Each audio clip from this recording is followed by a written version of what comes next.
Previously, on a Vinekin's Revenge. Morgwen walks back to the librarian and asks, "Thank you, do you have any books about Wildebourne Chapel?" All of a sudden, the librarian's friendly smile faded and she raises a brow. She asks, "May I ask why you are wanting to look into Wildebourne Chapel? Those books are just not available to the public." Morgan starts to sweat. "Well, of course, it's just for simply learning purposes. I just desire insight into, let's say, our rivals, if you know what I mean." The librarian nods. "Well, that is very wise of you. You know what? I will give you the key to access the archives downstairs. But I'll only give you 10 minutes. After that, I need to kick you out." Morgan lets out a big sigh of relief. "Of course. Perfect. I'll be fast." She takes the key and heads down the stairs leading to a locked door. She slips the key into the keyhole, and click, the door opens. She goes into the room and notices how small it is, almost like the size of a tiny closet. All the walls are lined with bookshelves, but she spots a section specifically on Wildebourne Chapel. She opens a book and begins to read. Wildebourne Chapel sings praises to the spirit of Evervale Hollow, Kevin the Vinekin. Arteris, the goddess of earth, appointed Kevin to protect Evervale, but with the expansion of Thornmere progressing, Kevin is no longer favored by Arteris, and she is rather disappointed in him. He needs to find a way to please her again, and so he created the Wildebourne Chapel. A lonely traveler, just an ordinary simple man, was hiking through the forest, and Kevin's vines ensnare him, forcing him to become his follower. Kevin instructs the man to start Wildebourne Chapel, and he appointed him to be the priest. Kevin wants to reclaim the land, hoping that this religion will make a movement to stop Thornmere from expanding, and then, maybe then, he can finally earn back Arteris's favor.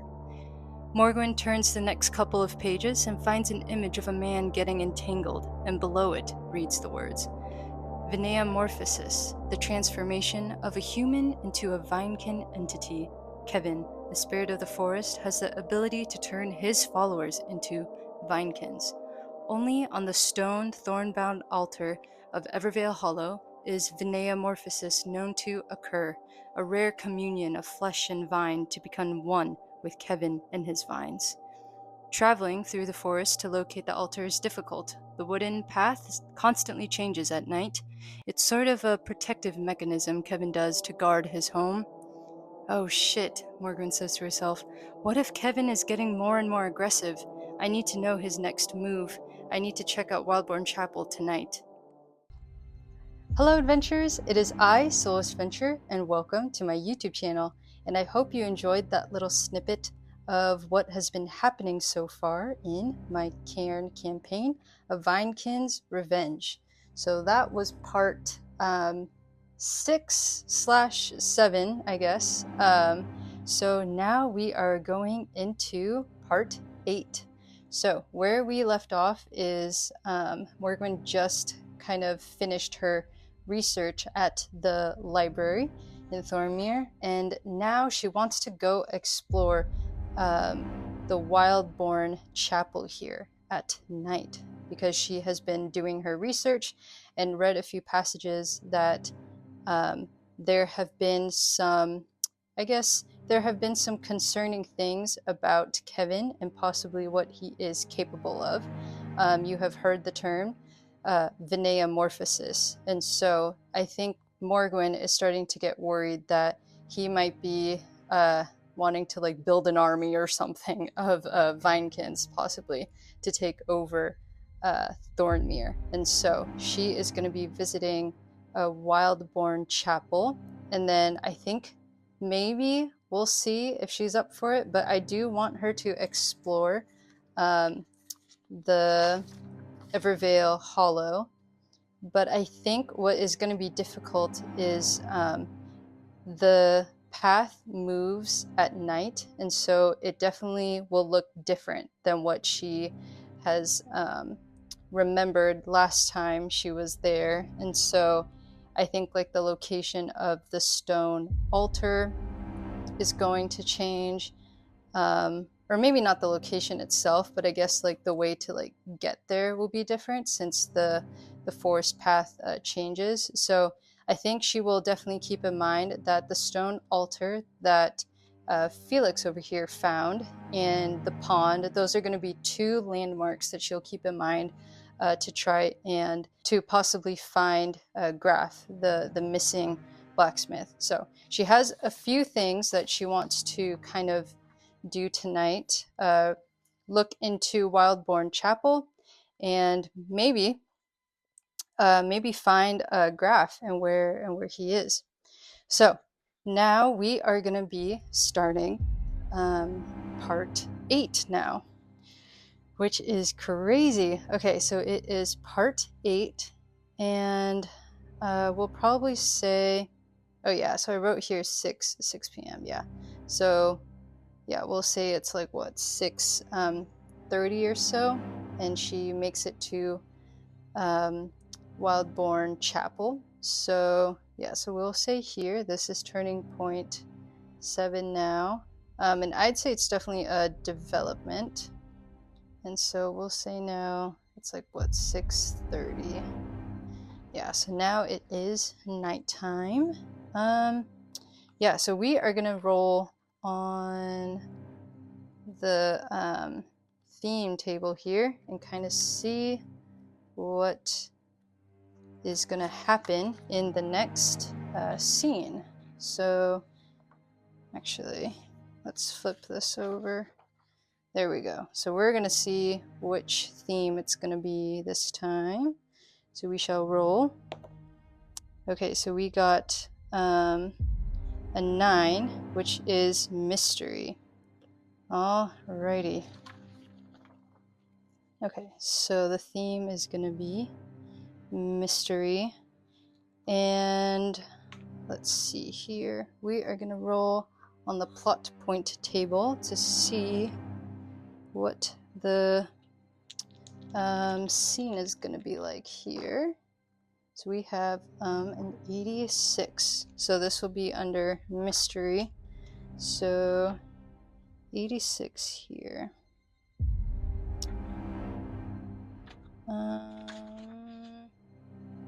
Oh, whoops. I missed it. Oh, here it is. Okay. So, oh, interesting. Okay, so it says here 86, and that would be a rural setting. So this turning point involves a rural setting, such as out in the country or at a farm. Okay, well, I guess I'm going to interpret that as, yeah, I think I'm just going to interpret that as the forest, technically. So, yeah, so I'm going to put here a rural setting, and I will interpret that as Evervale Hollow. Okay, so this over here, this area is Evervale Hollow, and this is where Kevin, the Vinekin, resides. And so, yeah, so I'm gonna keep this plot point in mind, but first I definitely want her to kind of see what is going on in Wildebourne Chapel here. So, okay, so I think what I'm gonna do is I am going to move all these minis for a sec, and I'm gonna get a little bit artsy here and draw what is kind of going on.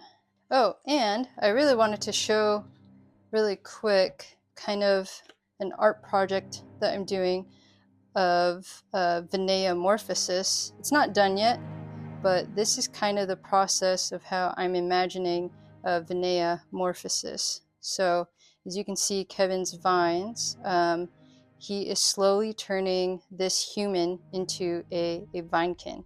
And so you can see that like his bones are starting to show the skeleton, and so he's really getting rid of that humanness, I guess, and really turning this person into a Vinekin. And so yeah, so this is kind of the art that I'm thinking for the Vineamorphosis diagram that Morgwen saw in the library book. And so yeah, I'm obviously not done yet, but I'm really liking how this is turning out. And I'm learning to use a dip pen, which is definitely really tricky, but I'm enjoying the learning process for it. So that's a little art project for myself. We are going to say that, so this is like the road.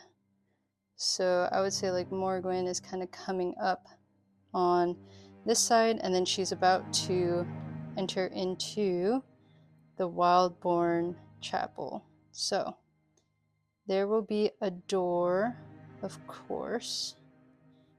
And then we'll see what this will look like inside.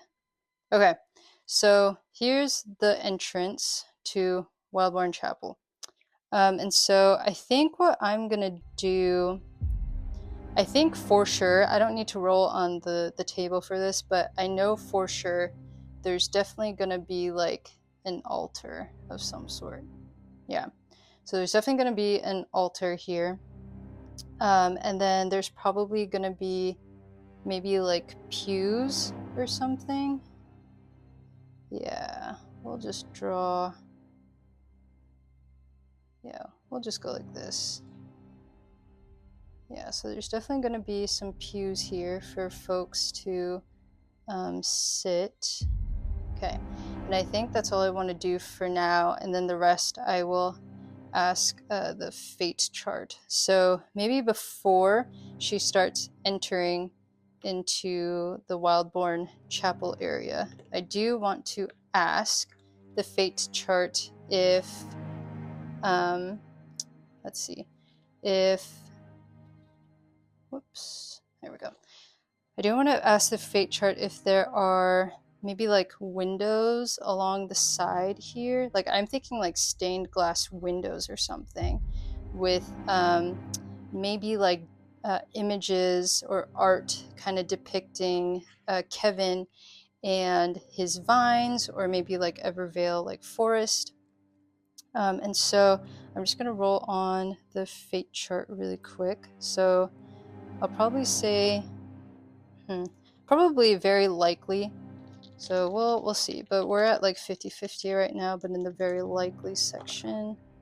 Okay, so 65. Okay, cool. Yeah, so there are windows along the sides of the wall here. So maybe like stained glass windows. I'll probably ask, are there two on this side maybe? No. Okay, so there are no stained glass windows on that side. Let's see if it's on the right. Let's see. So I got 23. Okay, cool. So there's probably like a big window. I'll just label it here. I don't really know how to draw a window from like the, top view down. Okay, so there's a window over there. And then let's see on the other side maybe. 60. Okay, so no, so not on that side. So what about on the opposite side here? Yes, okay, there is a window. So yeah, so there's another big stained glass window there. Actually, I'm gonna write here so then I know what I'm looking at. Okay, so altar, cool.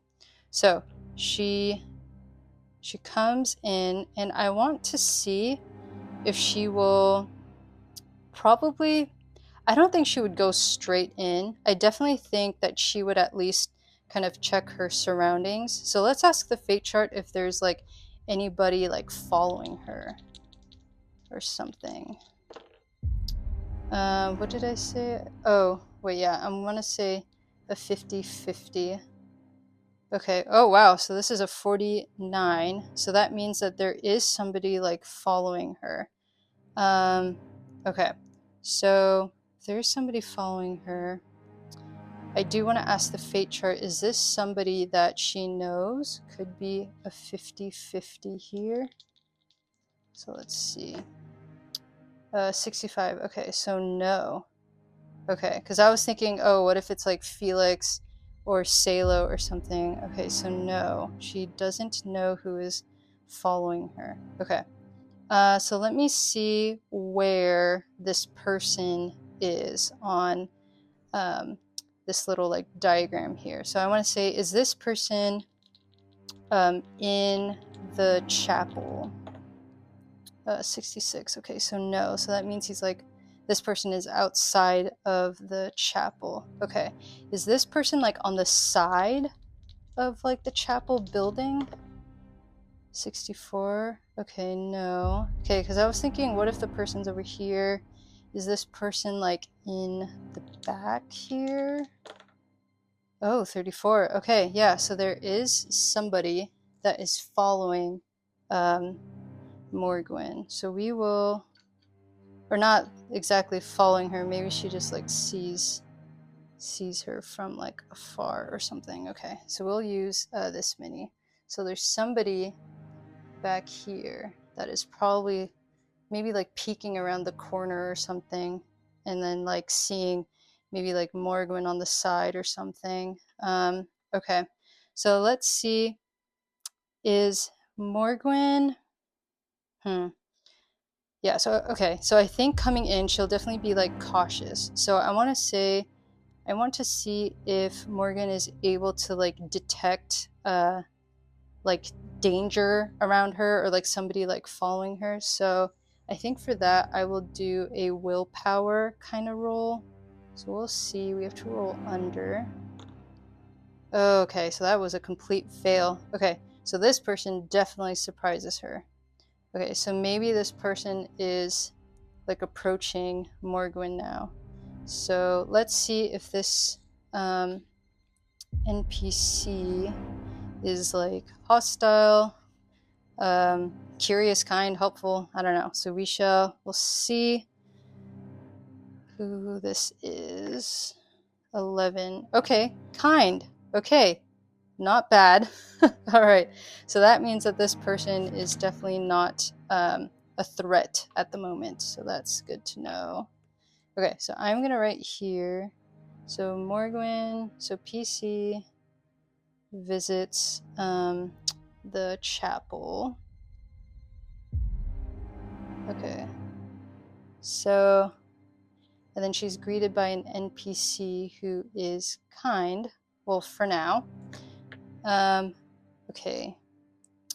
Wait, I want to know, I should have asked this earlier, the fate chart, but I want to know if there's like a service or something going on. It is night, so I am assuming no, but let's ask the fate chart if there's like a service or something going on here. So I'll say 50-50.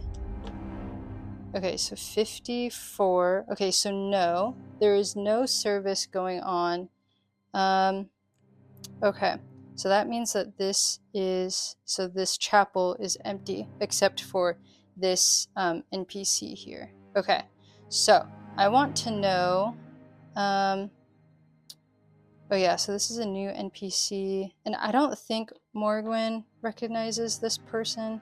I kind of want to ask the fate chart here. Whoops. Ooh, a 19. Okay. So that means, so I said 50-50. So that means she definitely knows who this NPC is. Huh. Oh, is this NPC like, I wonder if she, what am I trying to ask? I want to see if like this NPC is, oh my god, what if it's like a relative or something? Or like someone like personal to her. So let's see what the fate chart says. I want to say a 50-50. Oh my god, it is. What? What if this is her twin sister? Whoa, whoa, whoa, whoa, whoa, whoa. Okay. Twin sister. Okay, so I got a 12. And I said a 50-50, so that means that she definitely knows who this person is. This happens to be Morgwen's twin sister from way back in like part 1 of like my story. So just a really quick recap. So Morgwen's family they are crazy. So she comes from a rich family. I definitely wrote notes here somewhere. Yeah. So she comes from a family of mercenaries, and her and her twin sister, they had to split off and run away from the family estate because their father got into a lot of debt, and he owed their grandfather money, and the grandfather basically wants all of their last name is Cormac, all of the Cormacs to die, and so they are basically on the run. And this was like, I think I said like 5 years ago or something. I don't remember how long ago that was for Morgwen, but so her and her sister basically split up because they are twins, and it is like easy to tell that they are part of the Cormac family. And so knowing that their families are basically wanted by the grandfather's like a band of like mercenaries, um, they split off and just basically went on their own paths here. So it looks like her twin sister is probably somehow involved in the Wildebourne Chapel. And so I did roll an 11, so that means that the sister is friendly towards Morgwen, which makes sense because they were really close at one point. So now we shall see what their conversation is like. So Morgwen is probably excited to like see her. Okay, so twin sister. I want to say it's likely. Actually, yeah, I want to say it's like what is this? Nearly certain that the sister, her twin sister, is part of the Wildebourne Chapel. Okay, yep, 24. Yeah, so definitely. Oh, this complicates things. Okay, so part of the Wildebourne Chapel here. Okay, interesting. So her twin sister is named Celine. Totally forgot about that. Okay, Celine. Okay, so she's definitely happy to bump into her. So let's see really quick what I guess what the conversation is like. They're probably gonna hug and just say like, where have you been? It's been like forever, and like catch up. So yeah, so we'll roll on the character conversations and kind of see how, let's see. So we got a 36. Fierce. Okay, so we got fierce, and let's see what I'm gonna translate fierce into maybe like passionate or something, or strong. Okay, so now we will roll for maybe the maybe, you know what? Maybe like the character descriptors over here. Yeah, so maybe I'll roll in this table. So let's see what I get here. Ooh, okay, so we got an 11. Aromatic. Interesting. Aw, maybe when they like hug, like she just like acknowledges and remembers like her sister's like entire like being, you know, maybe. Um, let's see. Okay, so definitely fierce. So I'm gonna interpret that as like passionate or something. Yeah, so maybe like once they like hug, it's like they really just acknowledge each other, and yeah, just their like friendship and like their sister like relationship here. Okay, so she meets yeah, so she sees Celine, and she's probably gonna ask Celine like, what are you doing here, like what is this, you know? And so Celine's probably gonna say that she is part of the Wildebourne Chapel. Maybe I can totally see that. So yeah, so she's probably gonna say Celine is part of the Wildebourne Chapel here. Okay, and so that probably, I would say Morgan kind of like freaks out a little bit because she's like, obviously against kind of what is going on right now with the Wildebourne Chapel, but she's also against like the mayor's plan. And so, you know what? She's probably just gonna ask her if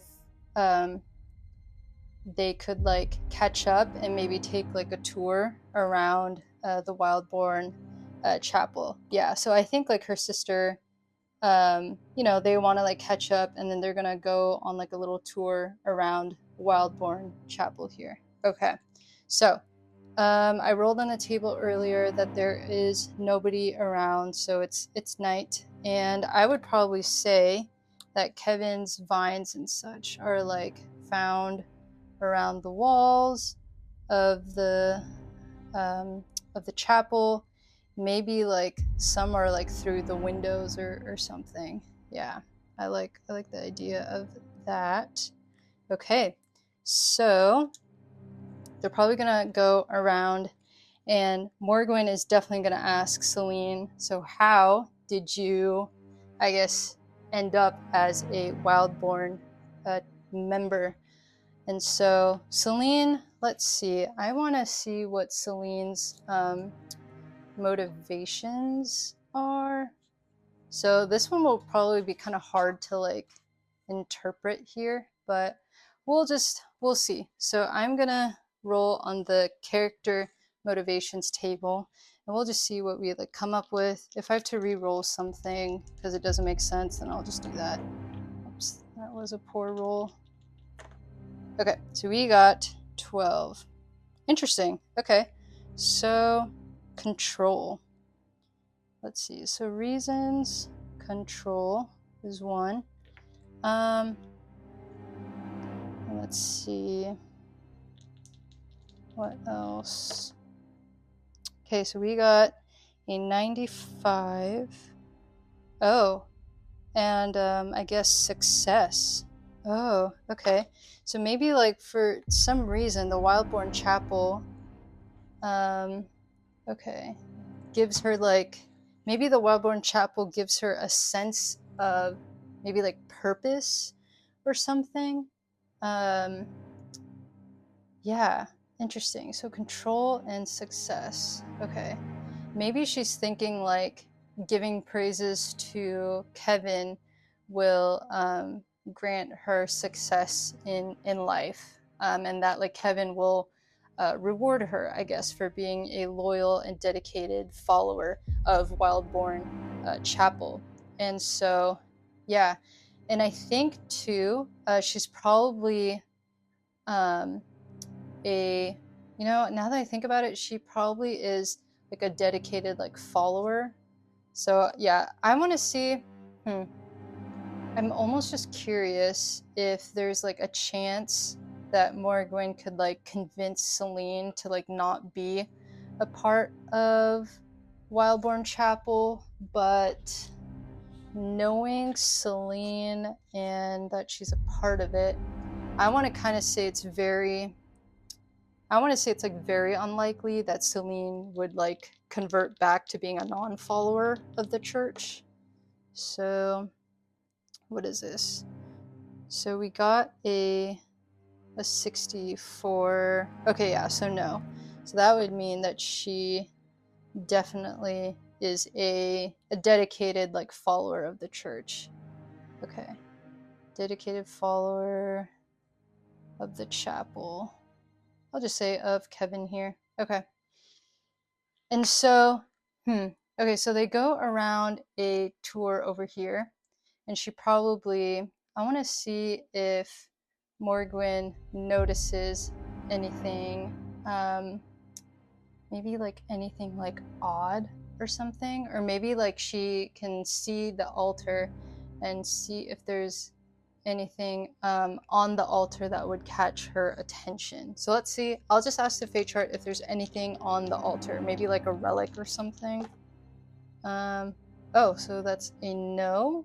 Oh wait, a 0 I think is a yes, I believe. Right? That's like a definite yes. Hold on here. Oh, okay, yeah. So yeah, so a roll of 1 to 10 would be an exceptional yes. So I'm assuming 0 is a yes, I think.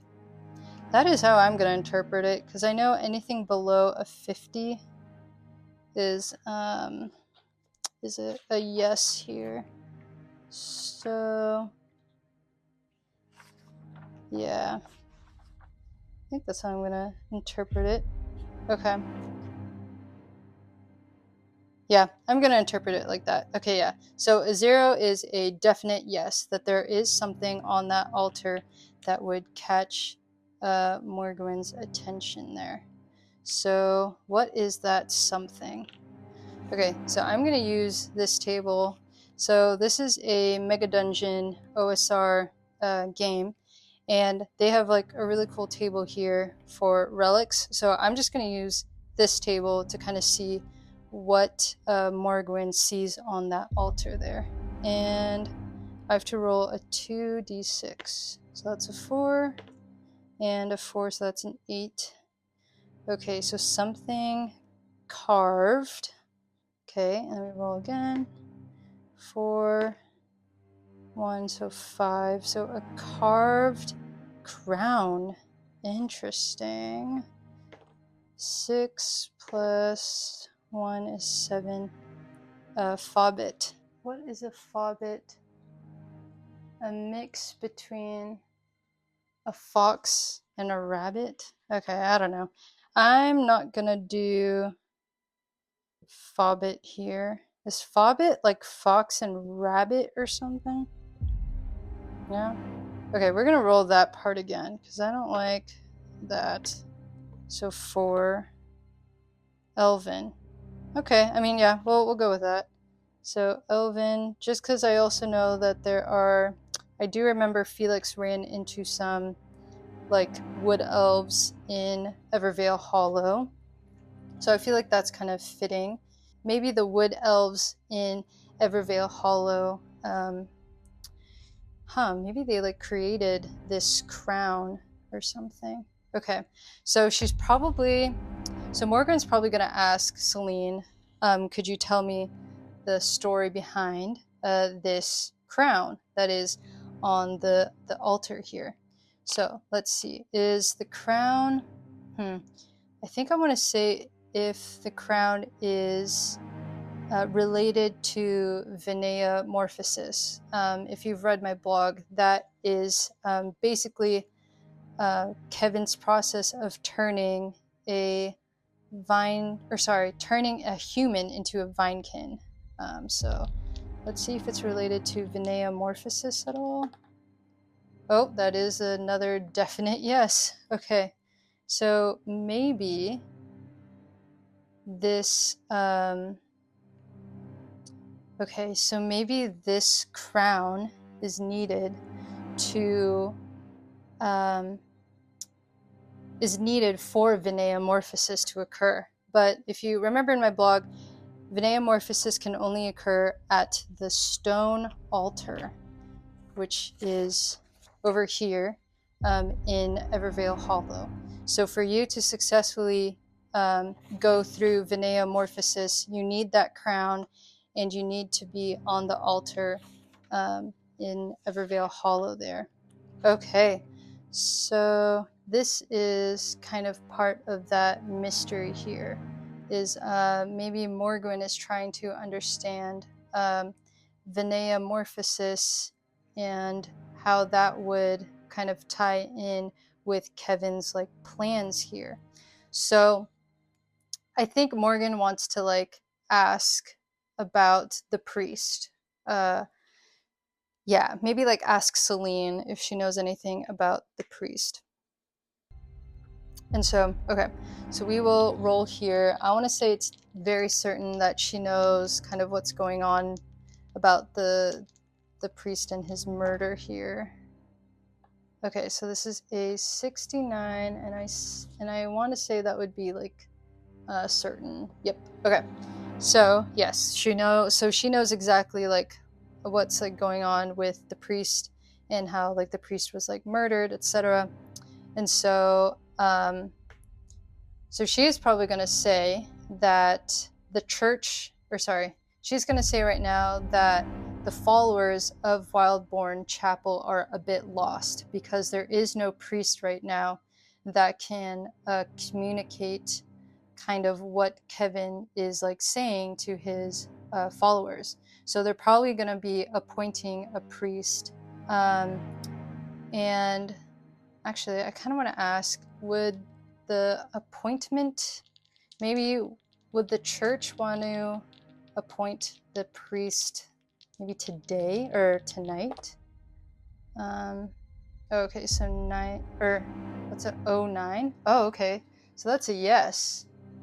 Yeah, okay. So her sister, Celine, is saying that there is no priest, but there is going to be a service to appoint the next priest. Okay, so the service to appoint the next priest. Oh, interesting. Okay, so let's see. Would the appointing of like the priest, would that happen at the chapel or in Evervale Hollow?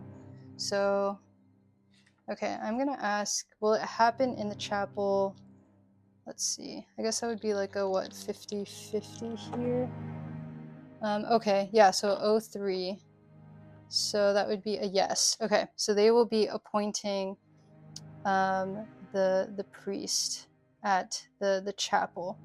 Okay, and so, which kind of makes sense because Kevin is more active at night, and so they are going to be appointing the next priest here at this chapel. Okay, good to know. All right, okay, and so I wonder what will happen next here. Okay, so I feel like Celine, now that Celine is kind of giving Morgwen all of this, I guess, information. I wonder if she would probably ask Morgwen, like, what are you doing here in Thornmere? And Morgwen probably wants to keep it very discreet that she is working at one of the local construction sites here. So I think, yeah, so I feel like she would just kind of lie to her sister and just say that she's just looking for basic like work. And so let's see if her sister is convinced. 8. Okay, yep. So her sister is convinced that Morgwen is withholding information, that she is working for the mayor currently. And she probably won't press any further. So I did roll an 8 there, so she's probably not going to ask any more about that. Okay, and so now I guess then the service would be like starting soon of when to appoint the priest here. So maybe, yeah, okay, I'm gonna, you know what, so I will probably say like it's what, maybe like 7:30 now. Okay, so I'm gonna ask the fate chart if people are gonna be starting to enter into the chapel. Wow, there is a lot of yeses. Okay, so that is a yes. So Selena is probably going to tell Morgwen, all right, well, the service is about to start. Do you want to stay to just like check it out? And so Morgwen will probably say yes. Yeah, and plus like it's her sister. She definitely wants to like be with her.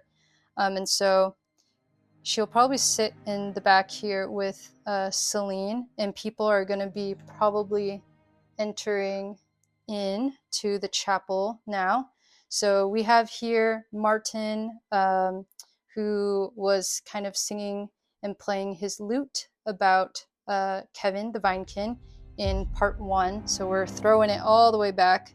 So maybe Martin is kind of getting back into the picture here. There's probably a few other like strangers who are going to be coming in. And then we shall see. Another stranger coming in. Okay, so people are flooding into the chapel now for this, for the service to appoint the next priest. And so I do want to ask if maybe SOOO would be coming into the picture here now, because I think this is a big deal. Like, people of Wildebourne Chapel would want to be present for this service. So I wonder if SOOO would think this is her best chance to kind of visit. So you know what? I'm going to ask the fate chart here. I'm going to say it's probably very likely, very likely that SOOO would be present. So let's see here. Oh, a 99. Okay, so no. So SOOO is not present here. Okay. So, but I know Morgwen doesn't know what SOOO really looks like. So I'll just make a note here. SOOO is not present. Okay, so I think she'll probably ask her sister if she knows who SOOO is. So let's see, a 50-50. I don't know if her sister Celine would know who. 08. Oh, okay, so she does. Okay, so she does know SOOO probably pretty well. Okay, so Celine does know SOOO over here. Okay, yeah, all right. And so I wonder, I wonder if like Celine would find that kind of odd that Morgwen is asking about SOOO. Maybe Morgwen, yeah, okay, I'm gonna ask the fate chart 50-50 to see if SOOO, or sorry, to see if Celine, if Celine finds it weird that she's kind of asking about SOOO. 81. Okay, so no. So she doesn't find that kind of odd. Okay, so she probably doesn't ask about it. Okay, so now the service is starting, and so I'm gonna use I don't have another mini here. Let's see. Yeah, I'll just say maybe the orc guy over here. Maybe he's part of the chapel here. Okay, so this orc guy is probably gonna say that they are ready to appoint the next priest to help lead Wildebourne Chapel here. So I wonder how this is going to be chosen, if it's going to be a vote. Let me ask the fate chart if maybe Martin, because he does like to sing about Kevin and Kevin's greatness over here. So I'm going to ask the fate chart if maybe Martin would be the one that would be like appointed.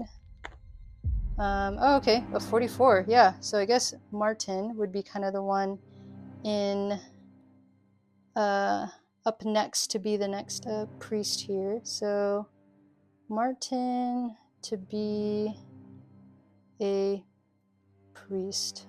Okay, so maybe the chapel votes and they choose Martin to be the next one. And oh, I did roll a 44, so that means a random event does happen here. So let's see what that random event is. Okay, so I got a 60. Okay, so 60 would be moving away from a thread.